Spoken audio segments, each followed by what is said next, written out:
It is Ryan here, and I have a question for you. What do you do when you win? Like, are you a fist pumper, a woo-hooer, a hand clapper, a high-fiver? I kind of like the high-five, but if you want to hone in on those winning moves, check out Chumba Casino. At ChumbaCasino.com, choose from hundreds of social casino-style games for your chance to redeem serious cash prizes. There are new game releases weekly, plus free daily bonuses, so don't wait. Start having the most fun ever at ChumbaCasino.com. No purchase necessary. VGW Group. Void where prohibited by law. See terms and conditions. 18+. With the Lucky Land Slots, you can get lucky just about anywhere. This is your captain speaking. We've got clear runway and the weather's fine, but we're just going to circle up here a while and get lucky. No, nothing like that. It's just these cash prizes add up quick. So I suggest you sit back, keep your tray table upright, and start getting lucky. Play for free at LuckyLandSlots.com. Are you feeling lucky? No purchase necessary. Void where prohibited by law. 18+ terms and conditions apply. See website for details.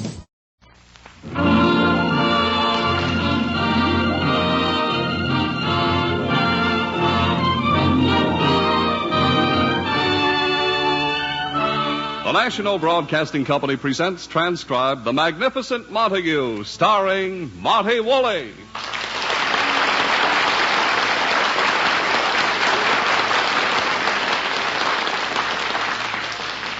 Edwin the Magnificent Montague, for the first time in his swashbuckling career, is living in fear. Mortal fear that his old theatrical friends of the Proscenium Club will find out his dark secret, that he, Montague, the giant of the Shakespearean stage, is now Uncle Goodhart, hero of an afternoon radio program. Especially now, since the Proscenium Club is honoring Edwin with a Silver Jubilee dinner for his 25 years in the theater. It is morning in the Montague apartment. His wife, Lily, and Agnes, the maid, are up waiting for Montague to arise. Agnes? What is it, honey? Did you get Edwin's full dress suit out of the trunk? He'll be wearing it at his Silver Jubilee tonight. I got the suit out. I was just reading one of the newspapers the suit was wrapped in. One of the newspapers? Yeah, here. Look at the headline. Roosevelt sworn in as president. Roosevelt. Imagine the last time he wore that suit. Listen to the article. In an impressive ceremony at the White House, Theodore Roosevelt took the oath of office. Agnes, look. There are no mothballs in the suit. Are you kidding? This suit was put away before there were moths. Ah, Agnes, how time flies. Every Shakespearean actor in New York will be at the Proscenium Club tonight to honor Edwin. What a stockpile of ham. Just imagine. Every distinguished actor on Broadway at that dinner. For Edwin. And a free meal. Agnes, it'll be thrilling. After dinner, everybody will file into the ballroom. And then form a conga line right down to the unemployment insurance office. Agnes, it's Edwin's Silver Jubilee. He's been in the theater 25 years. He deserves the honor. It was 25 years since I came to work here in the same house with him. And to think I gave up a job in the Siberian salt mines for this. Oh, Agnes, stop exaggerating. You've stood up pretty well. Sure. After I had that operation and had all my nerves removed. Agnes, you're being silly. I'll get the phone. The residence of Edwin Montague and Lily Boheme. Agnes on this end. Who? No kidding. Baby doll, you're in town. Oh, stop that. Oh, please. All right, here. Yeah, I love you, too. Hurry up over. We're expecting you. Agnes, who was that? Montague's father. The old man. Cyril Montague himself, the greatest Shakespearean actor of all time. What a doll. But of course. He came in to attend Edwin's Silver Jubilee. Oh, I hope they get along with each other this time. The battle of the century. The great Montague versus the magnificent Montague. This makes it a real jubilee. Agnes, don't provoke them. The old man came all the way from his estate in Vermont just to honor Edwin. Maybe he's finally going to admit that Edwin can act, too. 85 years old, and he has Edwin on the ropes every time. Think Edwin's up. There it is, the call of the wild goose. Agnes. Good morning, darling. Good morning, darling. Good morning, Agnes. Good morning, darling. Oh, this is nice. Everybody happy, getting along. Gad, I feel wonderful this morning. I'm even looking forward to one of Agnes's breakfasts. I feel like living dangerously. He has to get nasty. For a second there, he had me lulled into a false sense of security. Now, Agnes, be happy. I must say that's the most intelligent thing she's said in 25 years. Hey, Monster, you going to have breakfast here, or are you going over to the blood bank for it?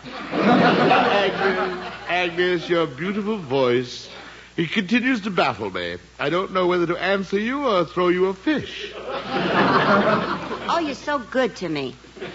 Agnes, please. Lily, what plans Jarvis has at the Proscenium Club tonight? Speeches, toasts. They're doing a bust of me. And they've commissioned a painter to do me in oil. I've been wanting to do you in oil for years. Boiling oil. Oh, lovely, Agnes, with those curlers in your hair. What are you trying to do? Attract a moose? Edwin, not today. Drink your coffee. There. Good. You can hardly taste the arsenic. Edwin, I have a big surprise for you. Guess who's in town? Your father. Oh, Edwin. I knew he'd do it. He just can't see me have any success without stealing the spotlight from me. Now, Edwin, he's your father. He only comes out of retirement to make life miserable for me. All my life it's been, Edwin Montague was great in Hamlet, but you should have seen his father do it. Plays he wasn't even in. They still said you should have seen his father do it. Edwin, that's all past. Now, he's here to honor you. He wouldn't take any of the spotlight away from you. He wouldn't? Lily, my father would steal a bow from an animal act. Oh, Edwin. Lily, he's just jealous of my great success in the theater. Jealous? Cyril Montague jealous? Why, Edwin, your father is history. The greatest Shakespearean actor this country has ever known. You see, Lily? He's not even in the house yet, and I'm suddenly a nothing. Lily, if he'd only realized that I'm a grown man, a great actor, he still thinks I'm some amateur who needs his acting lessons. Edwin, realize this. Your father, in his old age, came all the way to New York just to be present when they honor you on your silver jubilee. Lily, he's my father. I know him better than anybody else. I don't trust him. Now, Edwin, I just know that finally the two of you are going... Oh, that's your father, Agnes. I'll get the door. Welcome, Mr. Montague. Agnes, come here, you lovely wench. Give me a kiss.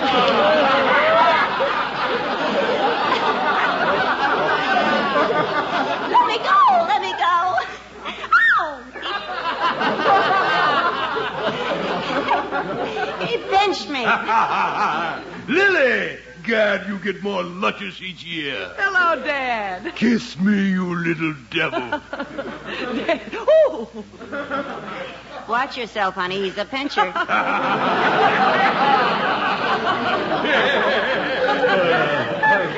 Excuse me.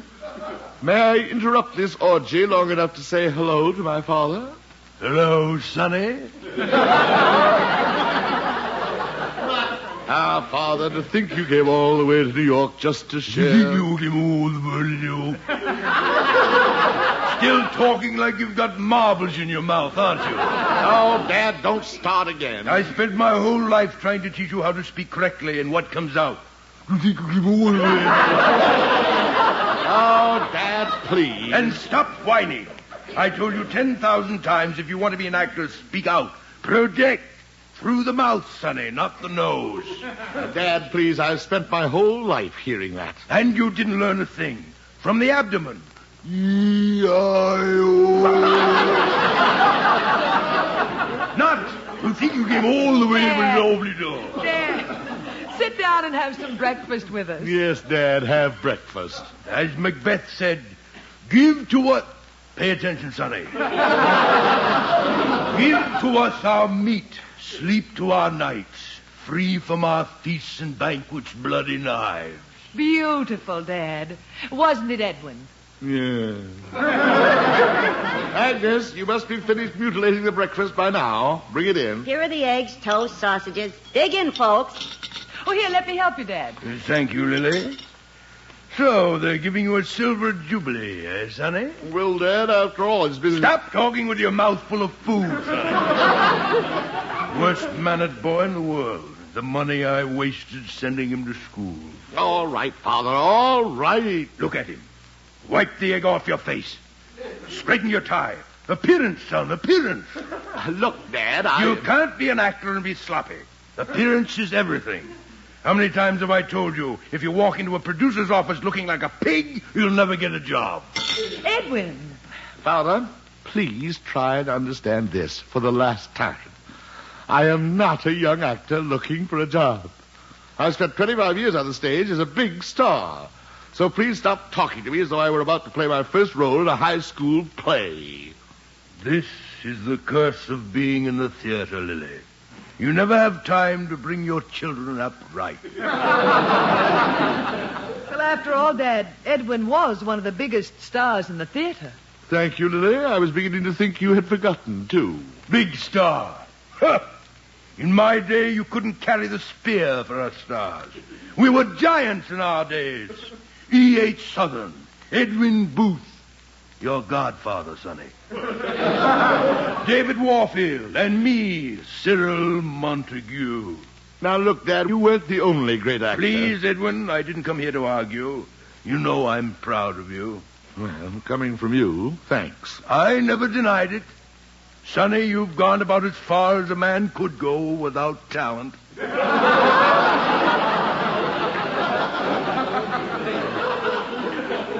Oh, how I love this man. I'm not going to sit here and listen to this. Edwin, stay here. Ah, Lily, I'll never forgive myself.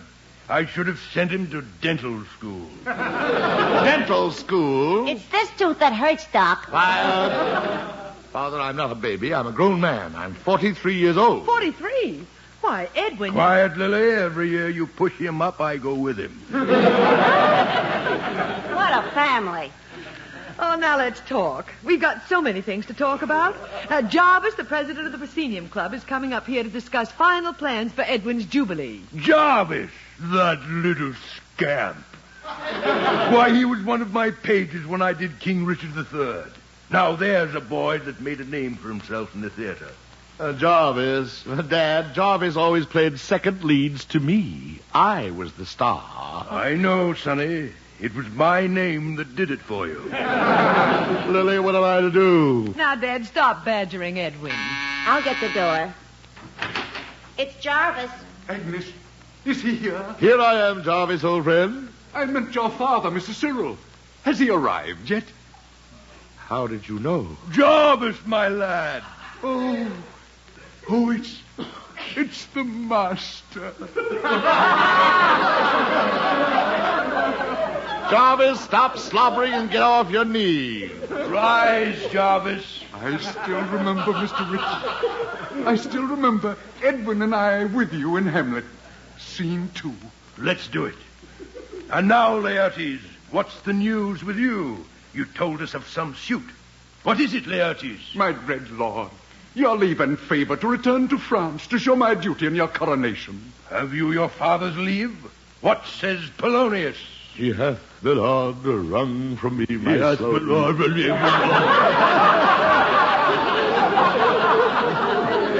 Mr. Marble's in the mouth, ruining the scene as he always did. I ruined the scene. I ruined the scene. Edwin. No, Lily, I've got to tell him. You, Father, ruined those scenes for me. You were always afraid that I would outshine you. Edwin, go to your room. I ruined the scene. In my New York debut, Macbeth, playing opposite you, in the middle of my one big scene, you held a shield in front of my face. Edwin, not in front of Jarvis. Yes, and in Hamlet. When I came running down the staircase with the news of Ophelia's death, it was loving Father who tripped me. I wound up in the orchestra's pit. Edwin, little boys should be seen and not heard. Away with this false pretense. Father, the play is over. Let's face facts. I was a greater star than you ever were. Edwin. Montague. Your father was the master. Forgive him, Mr. Cyril. You see, Jarvis, little minds, little people. Edwin Montague apologized to your father. Oh, Dad, I don't know what got into me. I've been on edge for some time. I'm sorry. That's all right, son. I said the same thing to my father when he stepped on my toga as I was exiting in Julius Caesar. Father, I'm really thrilled that you came to be with me tonight. Well, Jarvis, are the plans all ready? Oh, yes. Thank heavens your father's telegram arrived in time. My father's telegram? Yes, we had time to change everything. Change everything about my silver jubilee? Montague, it's going to be a golden jubilee. Golden? Yes, in the nick of time, your father let us know that this was his 50th year in the theater. Tonight, Montague, we're celebrating his golden jubilee. No, I won't stand for it. It was supposed to be my silver jubilee. Edwin. Stop that whining. Montague, how could you think of being honored when it's the master's golden jubilee? Jarvis, would you please go? But Montague. Go, faithful Jarvis. I go. Good night, sweet prince. Now look, Sonny. If the Proscenium Club changes its mind... Take him away. Take him away. Now look, my little son. I own flesh and blood. This is the man I call Daddy. Sonny, respect your elders. Oh, why didn't you send me to a dental school? Now, Edwin. Please, Lily, I want to be alone. Oh, Agnes, get the door. Okay. It's Mr. Zinzer. Zinzer? Hello there, Mr. Montague. Never mind, Zinzer. Never mind. See you later. Yeah, but I just came from the radio station. No, Mr. Zinzer. We changed our mind. We don't want to buy any radio. Radio? I brought you the script for your radio program. No. Radio program? Look, Dad. Let me see that script, young man. Oh, it's a Jim Dandy. Uncle Goodhart saves a little old... Never mind, Zinzer. Wait. Uncle Goodhart. Well, sure. Mr. Montague's Uncle Goodhart on the radio. My son, a Montague? On radio? Oh. Quick, Edwin, he's fainted. Agnes, water. I'll get smelling salt. Gosh, he must be a real fan of yours, Mr. Montague. Zinzer, get out. Don't hit me. Out. Oh, dear, what did I do now? Here, Dad, drink this. Never mind. Please. I want to speak to my son. Alone. Come, Agnes. Coming. Father, Quiet. Radio, is it? Edwin, when I leave your house in a few moments, it will be for the last time. I shall consider my son dead. Father, please listen to me. No. All I know is you are the first Montague to desert the theater. You have dipped our standard into the muck. Father, I hadn't worked in 8 years. There are Montagues who never worked a day in their whole lives, but they never gave up the theater. Father. Don't call me father. You are no son of mine. Edwin Montague. Uncle Goodhart. Father, they pay me $300 a week. Edwin Montague, you have earned your pound of flesh. I have 10 million listeners, 5 times a week. 10 million listeners. Better you were reciting Shakespeare to one slave in the marketplace. Oh, how will this blot ever be erased from the door of the house of Montague? No one knows in the theater it's me, Edwin Montague. But I know. You're Uncle Goodhart. The first to drop the name of Montague. The first? Well, what about you? Those escapades in Paris, London, Budapest, Atlantic City, under the name of Gaylord Ravenel. Edwin. How many times was the name Gaylord Ravenel entered on police blotters? Picked up in gambling saloons for being drunk and stealing a milk wagon. Quiet. I used the name Gaylord Ravenel to protect the name of Montague, which you have so carefully dirtied. Goodbye. Father, where are you going? To have a black band sewn on my sleeve. Oh, Dad. And when I stand up to be honored tonight at the Proscenium Club, I will have to say, gentlemen, you honor a man who has sired a renegade and a traitor to the theater. Father, you wouldn't tell them. I must. Oh, Edwin, how quickly you forgot the words of Polonius to his son. Father, don't. This above all, to thine own self be true, and it must follow as the night the day. Thou canst not then be false to any man. Father, I've been a fool. I'm going to give up the radio program. Blood will tell. You are a Montague. Ah, what a relief. No longer to live under the shadow of shame. I'm going to that radio station for my last broadcast as Uncle Goodhart. And then I'm free. Free. Go, my son.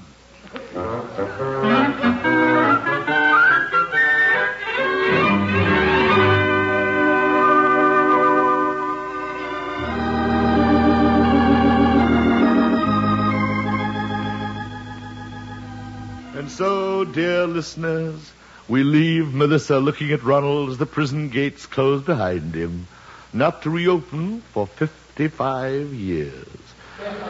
And little does Melissa know that her own brother was the one who planted those stolen jewels inside Ronald's Christmas turkey. So much for Ronald and Melissa until tomorrow. Tomorrow, dear listeners, your Uncle Goodhart may not be here in his little cottage on the sunny side of the lane. Yes, your Uncle Goodhart may go broke, but he has found that money cannot buy a clean conscience. And so goodbye, dear housewives.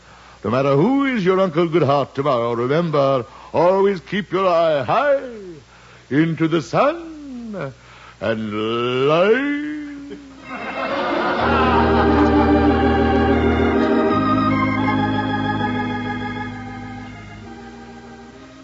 So ends another episode of Uncle Goodhart, brought to you by Shalimar Soap. And here is Uncle Goodhart with his thought for the day. If an old hungry actor comes to your door and asks for a piece of pie, don't turn him away or call your dog. Who knows? It may be I.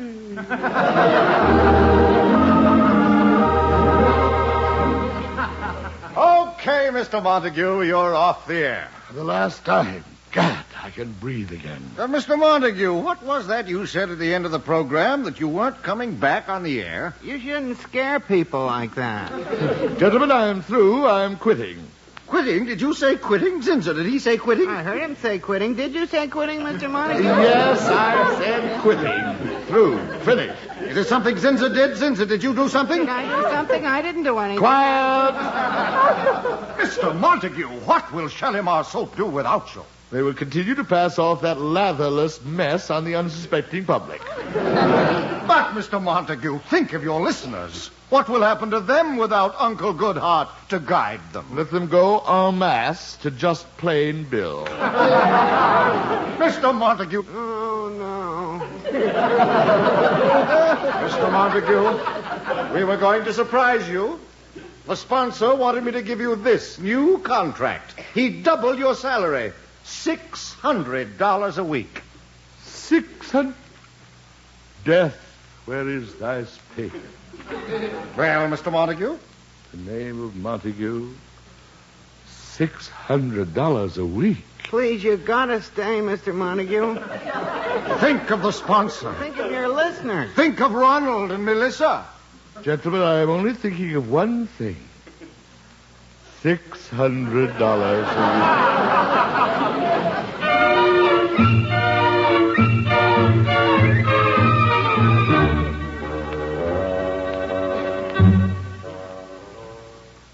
Agnes, are you sure that's what they said at the radio station when you called? That's it. They said he left over 3 hours ago, mumbling something. Well, what could have happened to him? He has to dress for Dad's Golden Jubilee. Oh, that must be Edwin. Come in. Oh, it's you, Dad. Yes, it is. Spent all afternoon wanting to go into a theater to see a play. Nothing to see. Young pups like Maurice Evans, John Gielgud, Cedric Hardwick. Egad, the theater has become a refuge for chorus boys. Where's Sonny? I'm worried. I'm worried. He should have been home hours ago. Oh, come in. It's him. Thank heavens. Hello, Edwin. Hello, 600... hello, Lily, Agnes, Dad. Well, Edwin, do you come to me with clean hands, son? Well, Father... Did you quit, my boy? Well, not exactly. My boy is dead. No, Father, I was tempted by money. I couldn't tell them then, but they will be up here any minute. I asked them to come for an answer. I've been walking around all day thinking of the answer. And that answer, my son? No, I'm through with radio. I shall remain true to my heritage, the theater. My son has come back to me. I have not taught him in vain. Dad. Oh, that's Springer and Zinzer, the men from radio. Radio? I shall have to leave the room. I understand, Dad. I understand. I may become violent when I see face to face the beasts who have corrupted my boy. Come, Dad. We'll wait in the den. Come in. Aha, Mr. Montague. Oh, there, Mr. Montague. 600. Oh, hello, Springer, Zinzer. Well, here we are, Mr. Montague. Have you decided? Yes, gentlemen, I'm quitting. That's final. Well, I guess that's that. Yeah? Well, it's lots of fun, Mr. Montague. Sure. Well, let's go, Zinzer. Now, wait, gentlemen. You don't seem to be upset. I hope you understand. I'm quitting.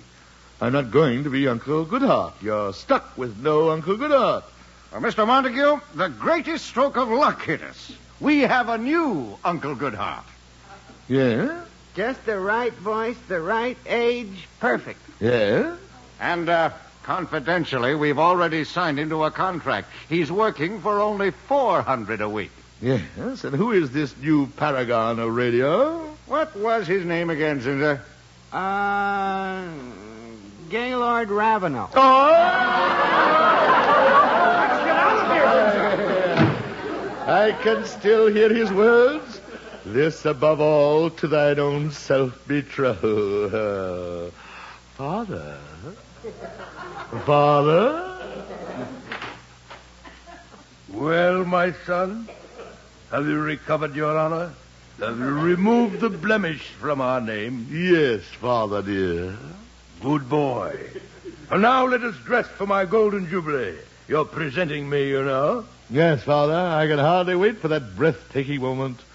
I cannot wait to say, ladies and gentlemen, faithful friends of the theater, may I present my father, Uncle Goodhart. What's happened? What's wrong? Nothing at all. You wouldn't do that to your old father, your old flesh and blood. Whatever it is, he will. Very well. I'll tear up the contract. Is that what you want? And a promise in writing. In writing. Notarized. A promise that you will never mention the fact that you know that I am, and always will be, the original Uncle Goodhart. Very well. Thank you, Daddy, dear. Edwin, what is all this? Nothing, Lily, but when I think what my own father almost did to me... It's your own fault, son. My own fault? Yes. No matter how many times I've tried to teach you, you just will not remember the golden rule of the theater. Never turn your back to another actor, especially if it's your own father. That's my pop.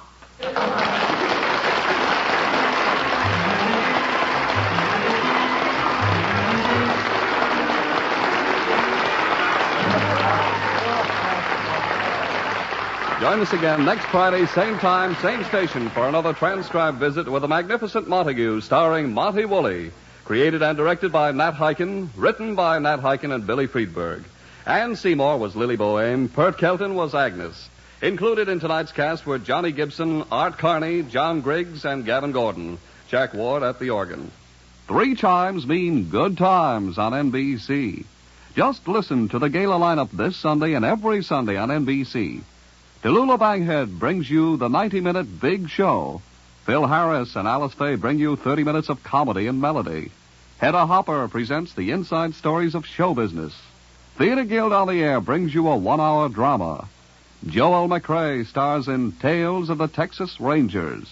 And Quizmaster Jack Parr asks the $64 question. That's on Sunday on NBC. Now this is Don Pardo saying, stay tuned for Duffy's Tavern, which follows immediately.